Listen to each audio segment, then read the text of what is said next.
Cries in the white silence. The wind howled through the trees, sharp and cold like knives. Snow fell hard from the sky, covering everything in white. The forest was quiet. Too quiet. Jack pulled his coat tighter. His breath came out in clouds. He had lived alone in this snowy land for 2 years. He liked the silence. He liked the peace. But tonight, something was wrong. He paused in his walk. Deep in the woods, far from his cabin, he had come out to check his traps. That's when he heard it. A sound. Faint.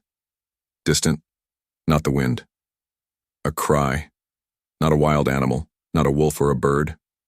No, this was different. It sounded like a child. He stood still.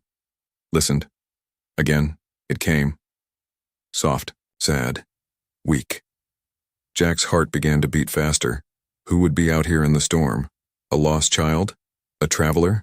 No one should be in these woods. He followed the sound step by step, his boots crunching in the deep snow. The trees looked like white ghosts in the dark. The wind screamed around him. The crying got louder. Then he saw something. A small shape, curled up against a fallen tree. Snow was covering it. The shape was shaking. Jack moved closer. "Hey!" he shouted. "Are you okay?" No answer, only crying. He knelt beside the figure. Then he froze. It wasn't human. The girl had thin, light blue skin. Her face had soft, lines glowing under the snow. Her eyes were big and dark, filled with fear. She looked like a child, but something about her was not from Earth. She held something close to her chest, a smaller form, a boy, even smaller than her. He wasn't moving.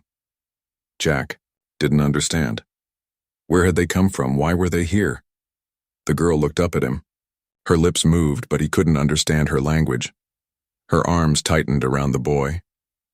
He saw the boy's face now, barely breathing. His skin looked pale, almost gray. His chest rose slowly, but it was clear. The boy was dying. The girl cried harder, her tears freezing on her cheeks. Jack looked at the storm. The wind was getting worse. If he left them here, they would die in minutes.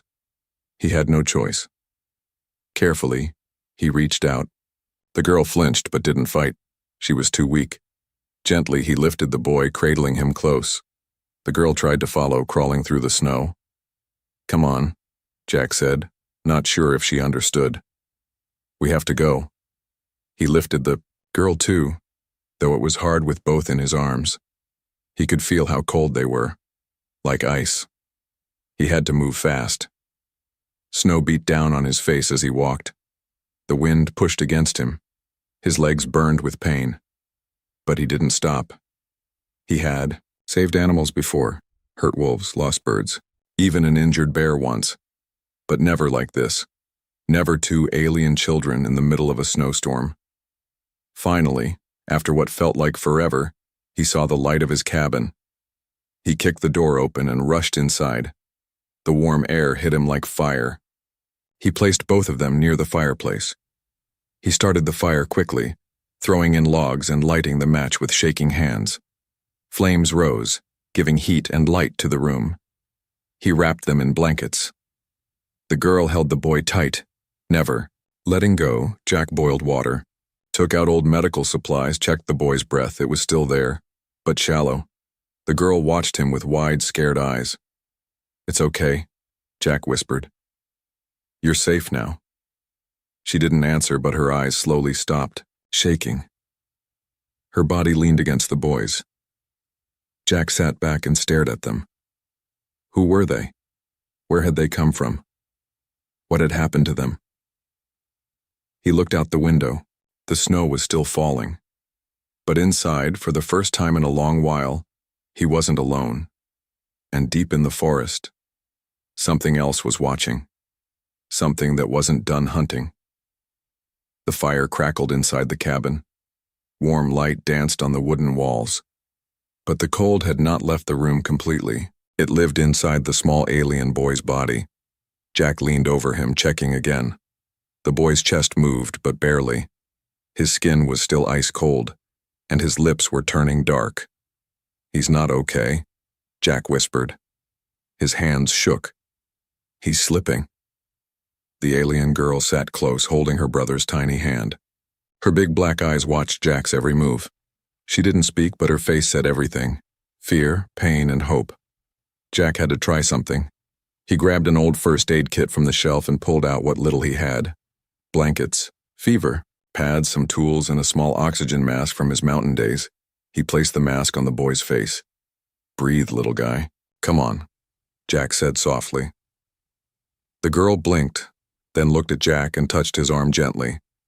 She said something in her alien language. The words were soft, like music, but he couldn't understand. Still, her eyes told him, "Please, help him." Jack stood up quickly and moved to the radio. He turned the knob, hoping, praying for a signal. Static. More static. Then a faint voice. "Anyone hear me? This is Dr. Miller at Ridge Outpost. Conditions bad. Still open to emergency aid." Jack jumped. He grabbed the mic. "Miller, it's Jack. I need your help now." The voice crackled. "Jack? You live out near Pine Hollow, right? What's wrong?" "I have 2 survivors. One's dying. A child. I don't think they're human. But they need help. Fast." Silence. On the line. Then, "Bring them. But be careful. You know how folks are. I'll leave in 10 minutes. Jack shouted, dropping the mic. He turned to the girl. "I'm taking your brother to a doctor. You're both coming." She didn't understand the words, but she saw the urgency in his eyes. She nodded. Jack packed quickly. Blankets, food, a power cell heater, and the boy wrapped carefully in a thermal cover. He stepped outside. The wind stabbed his face, but he didn't care. The girl followed closely, small arms hugging the bundle that held her brother. Jack loaded them into his old snow hauler, a small tracked vehicle with a shielded front. The engine roared to life. "Hold on," he said, and they raced into the snowstorm. The ride was rough. Wind slammed the hauler from all sides. Ice blinded the windows. Jack drove by memory and instinct. He knew these woods, but tonight they felt different. Dark, angry. The girl sat in the back, holding her brother. She had never seen a human vehicle before. Her face showed wonder and worry. Jack glanced back. "We're close, just hang on, okay?" Suddenly, a sound came from the radio again. But it wasn't Dr. Miller. It was static. Then a low voice. "Not human. Subject located. Tracking." Jack froze. "What the hell?" The voice came again. Not from the radio this time. From outside. Shadow moved in the snow. Tall. Thin. Watching. Jack's eyes widened. No way. Not now. He floored the engine. The snow hauler jumped forward. The trees flew past in a blur. But behind them, the shadows were following, not running, floating. Jack gritted his teeth. "You want them? Come through me." The girl gasped. She felt it too. The boy stirred weakly in her arms. His eyes opened, just a little. Jack saw a light ahead. The outpost. They had made it. He burst through the fence. The gates opened just in time. Dr. Miller ran out, shocked to see Jack with 2 strange children. "She's not human," Miller said, stunned. Jack nodded. "But they need us, especially the boy."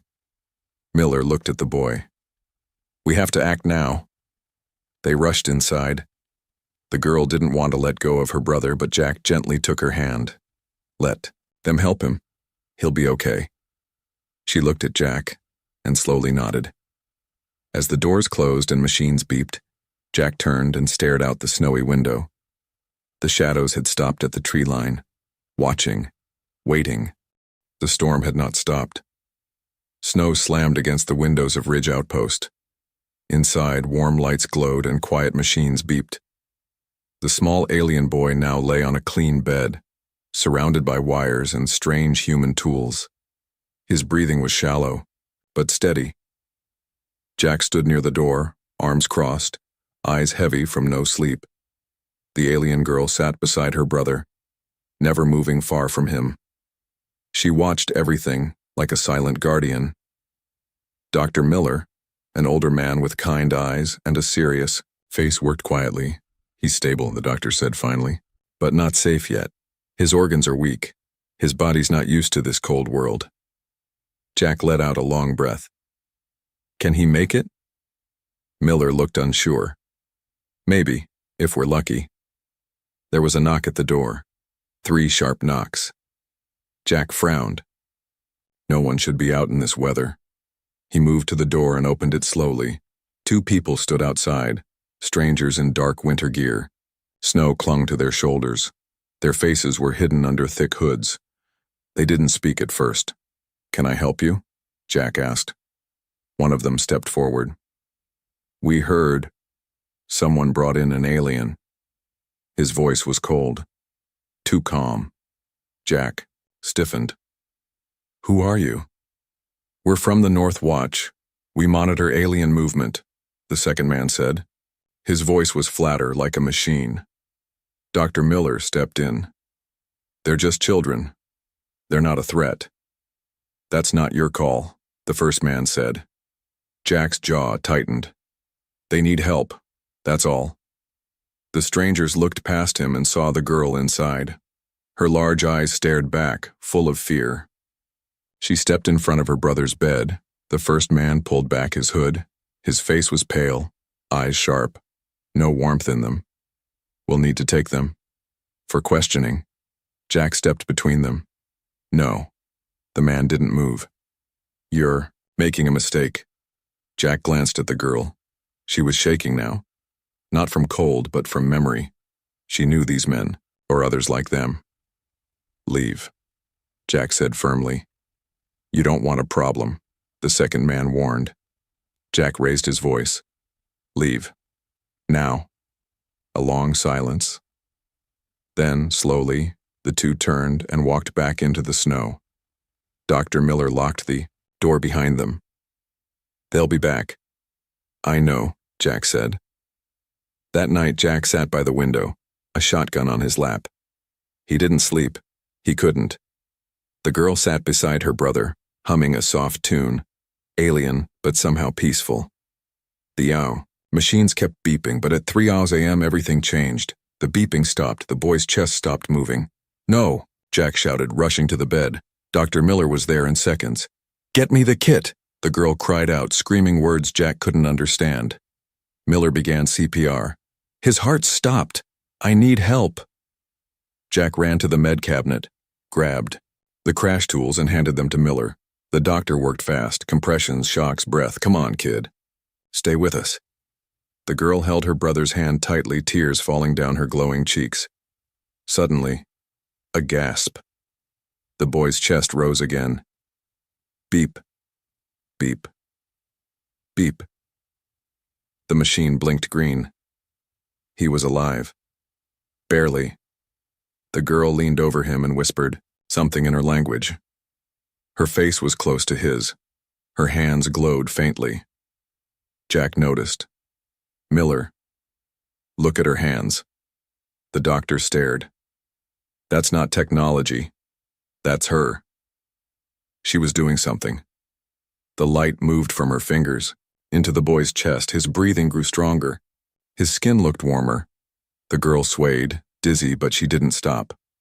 Finally, she fell forward, exhausted but smiling. The boy opened his eyes. Jack stepped back, shocked. She saved him. Miller nodded. She gave him her own energy. Boy looked around, confused. Then his eyes landed on Jack and he smiled. A few hours later, there was another knock, but it wasn't cold like before. It was soft.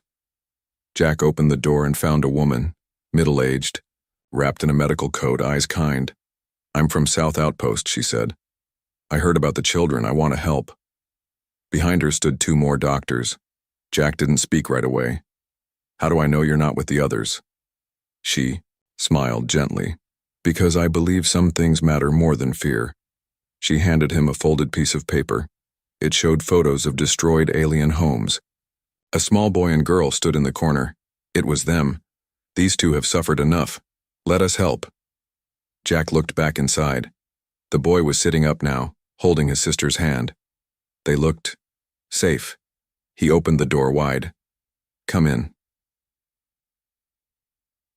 The cabin was quiet but not calm. The small alien boy sat up in bed, blinking slowly. His skin had color again, and his eyes, large and soft, looked around the room with wonder and confusion.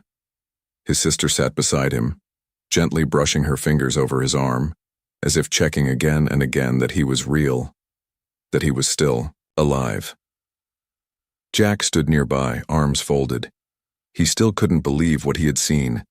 The girl had healed her brother, with nothing but her touch and light from her hands. Dr. Miller walked in with the new medical team from South Outpost.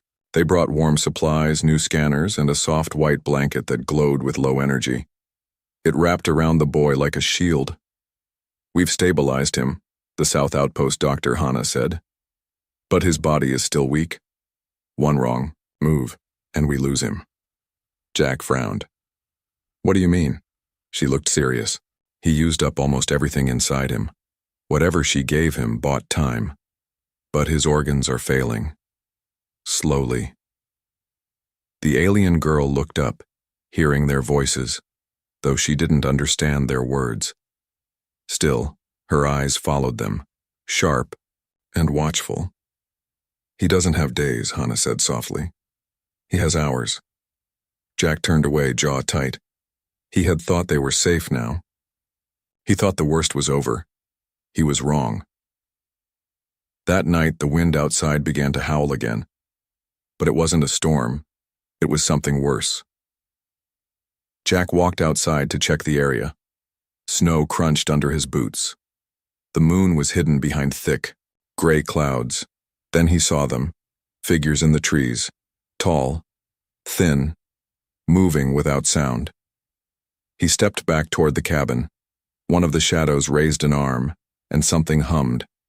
A thin red light passed near Jack's head. It melted a patch of snow where it landed, a warning.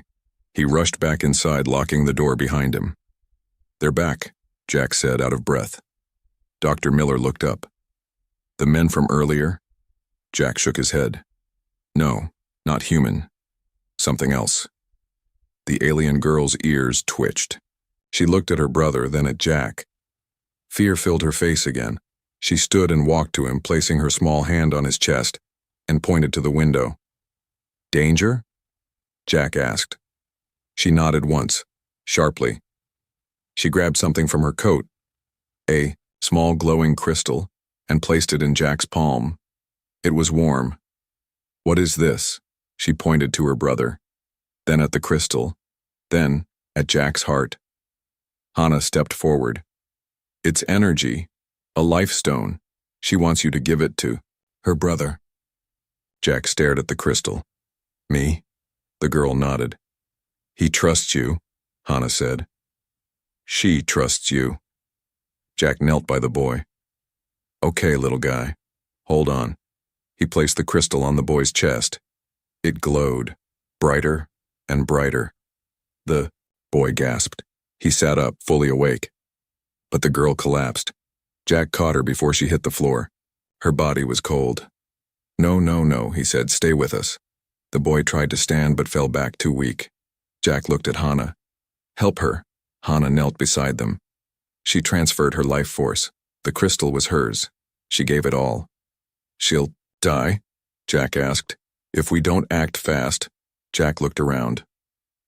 What can we do? Dr. Miller stepped in.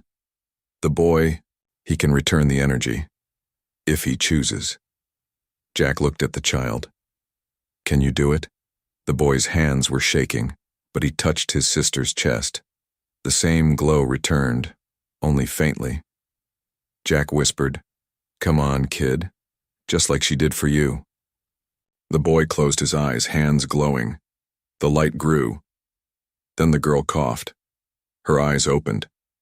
Everyone froze. She was breathing, alive. The boy smiled and collapsed. Jack lifted him quickly. No, don't do this now. The boy's pulse was faint. His chest barely moved. He gave just enough, Hannah said. He's not gone, but we're running out of time. Outside, a loud thump hit the wall, then another. The shadows were here. They're trying to break in, Jack said. We need to move. Miller grabbed the scanner. There's a transport drone nearby. We can reach it through the east tunnel. Jack carried the boy. The girl stood weak but ready. She held Jack's sleeve tightly. Hannah and Miller guided the group through a back door. Snow poured in like water, cold and blinding. They ran through the trees. The girl looked back once, and screamed. The shadows were following. One leapt forward, landing close. Jack turned, aiming his shotgun. Boom! The creature flew back, its body vanishing in the snow like smoke. They're not real, Jack whispered. Not fully, Hannah pointed. There, the drone! It hovered, engines humming. They climbed in fast. The girl held her brother close, wrapping him in the glowing blanket. Jack slammed the hatch closed. Go, he yelled. The drone lifted into the sky. Below, the shadows screamed, but could not follow. Inside, Jack sat down, exhausted. The boy was breathing again. The girl looked at Jack, then leaned her head on his shoulder. For the first time since he found them, she looked calm, safe. The drone flew high above the frozen forest. Snowstorms swirled below like angry waves, but inside the transport it was quiet. The alien girl sat close to her brother, both wrapped in blankets. Jack sat across from them, eyes tired but alert, his shotgun still resting near his feet. The boy had fallen asleep, breathing steady now. His body was healing slowly. The girl had not said a word since they left. But she kept watching Jack, her gaze sharp and full of questions. Dr. Miller and Hannah were at the front, checking maps and data. They spoke in low voices, trying not to wake the children. Jack finally asked, Where are we going? Hannah answered, To Shelter 9. It's hidden in the mountains, safe. No one can track us there. No one? Jack raised an eyebrow. Not even those shadows? Miller turned. They're not shadows, not exactly. Jack leaned forward. Then what are they? Miller took a breath. I've seen them before, years ago, during the first contact wars. We thought they were a myth. Creatures made of energy. Hunters. They don't just chase, they feed. Jack frowned. Feed on what? Life. Warmth. Emotion. Especially from the young. The girl flinched. She understood that word. Hunters. She looked down at her brother and then back at Jack. Her hand slowly reached into her pocket and pulled out something small. A crystal. Dark purple. It pulsed slowly like a heartbeat. Jack looked at it. Another life stone? Miller leaned in. No. That one's different. The girl placed the crystal on the floor between them. It glowed and showed a picture, a hologram. Jack, how'd it showed a home made of glass and stone. Alien children played in the snow under a pale sun. Laughter echoed. In the center stood a family. Mother, father, sister, brother. The girl and the boy, alive. Happy. Then, the scene changed. Dark. Clouds. The ground shook. The hunters came, shapes of black and red moving like smoke. People screamed. The hunters touched them, and they froze. Fell, shattered like ice. The girl's hand trembled as she watched the memory. Her world had been destroyed. Her family was gone. Only she and her brother escaped. Jack sat back, silent. The room felt colder. The hologram faded. Hannah whispered, That crystal, it stores memories and pain. Jack looked at the girl. You saved that memory? She nodded, slowly. It's the only piece of home she has left, Miller said. The drone shook slightly. Alarms beeped. Something's nearby, Hannah said. The girl stood up fast, her eyes wide with fear. She knew. They've followed us, Jack said. The drone dipped. Outside, dark shapes flew through the storm. Not ships, not birds. Hunters. One slammed into the window. The glass cracked. The boy woke up screaming. Jack grabbed him, held him close. "It's okay. It's okay." The girl moved to the back of the drone, pulling out a glowing panel. "What is she doing?" Miller asked. "She knows something we don't," Jack said. The girl pressed her hand against the panel. It scanned her touch. A blue light flashed. Suddenly, a hidden compartment opened. Inside was a box. She took it out and handed it to Jack. He opened it. Inside was a small silver sphere, smooth and warm. "What is this?" he asked. The girl pointed to the hunters outside, then at the sphere, then at the boy. "She's saying it's the key," Hannah guessed. "To protect him?" "No," Jack said slowly. "To stop them." The girl nodded. The drone shook harder. The hunters were trying to break in. Jack looked at the sphere. "How does it work?" The girl placed her hand on his. Then, with her other hand, she touched her brother's forehead. Light passed between them all. The sphere began to glow. Jack's head filled with strange sounds, whispers, words he didn't understand. Then he heard one clear voice. "Protect. Sacrifice. Light answers light." He understood. This is a weapon. But it needs life energy to activate. Miller's eyes widened. "You can't, Jack. It might kill you." Jack looked at the two children. "I won't let them die." He stood holding the sphere. The hunters outside screeched, sensing the power. He pressed the sphere to his chest. Pain burned through him, white hot. The light exploded from his body, rushing outward in waves. The drone shook violently. The hunters screamed as the light hit them. Then, silence. When Jack opened his eyes, he was lying on the floor. The children were safe. The hunters were gone. Miller and Hannah stood over him. "You did it," Hannah said. "You scared them off." The girl crawled over and hugged Jack tightly. Her eyes were wet with tears. The boy smiled again. Jack smiled weakly. "Worth it." Outside, the sky cleared, and for the first time, there was peace. Shelter 9 was built into the mountain, hidden deep beneath the ice, silent and cold like a tomb. Jack had never seen anything like it. Metal walls, long empty halls. Old human tech hummed quietly in the background. It was built for war, but now it was a place to hide. The drone landed at the back entrance. The hatch opened with a loud hiss. Jack carried the alien boy in his arms. He was lighter than a human child, but still warm, still alive. The girl walked beside him, holding Jack's jacket tightly. Dr. Miller and Hannah guided them inside. The shelter doors closed behind them with a heavy boom. "We'll be safe here," Miller said. "No signals come in, no shadows follow." But the girl didn't look at ease. She kept glancing at the dark corners. Her grip on Jack never loosened. Inside, Shelter 9 wasn't empty. A small group of humans lived there. Survivors, scientists, guards, maybe 20 in all.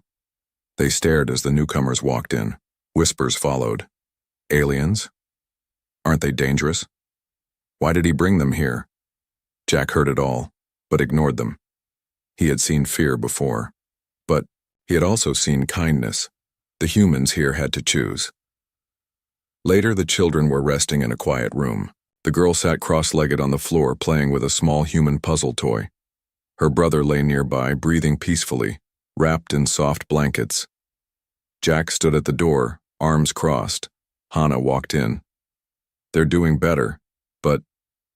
Jack turned. "But what?" "There's talk," she said quietly. "Some don't want the kids here." Jack frowned. "Of course they don't." Miller entered. "We've heard whispers of someone planning something." Jack's eyes narrowed. "A threat?" Miller nodded.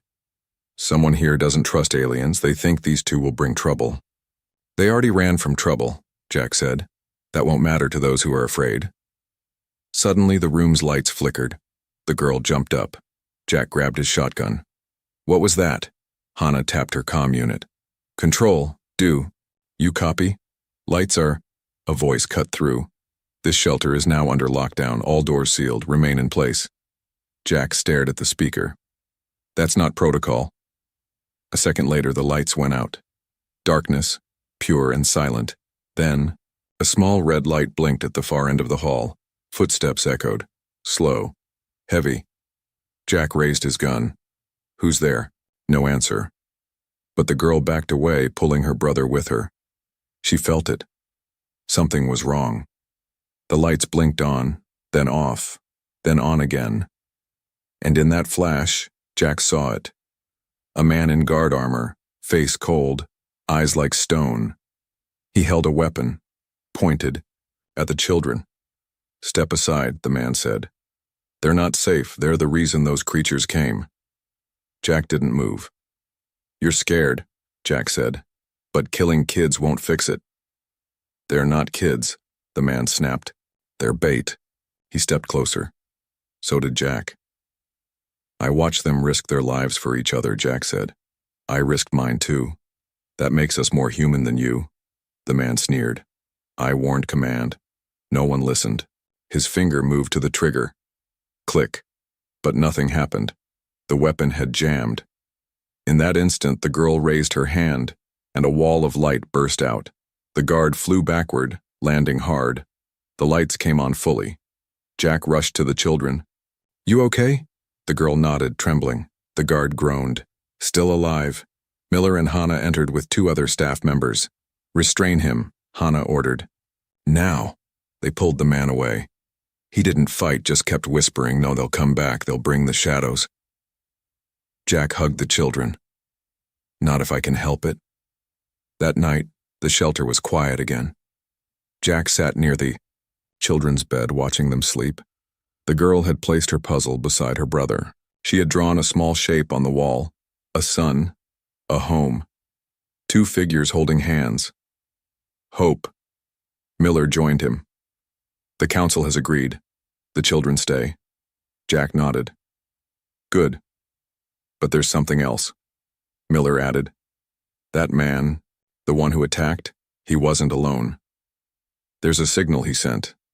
We don't know who received it. Jack's eyes narrowed. Meaning?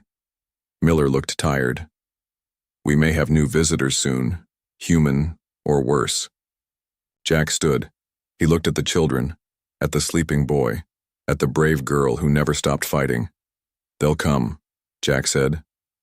But next time, he picked up his shotgun, checked the shells, then looked out the shelter window where snow still fell in soft waves.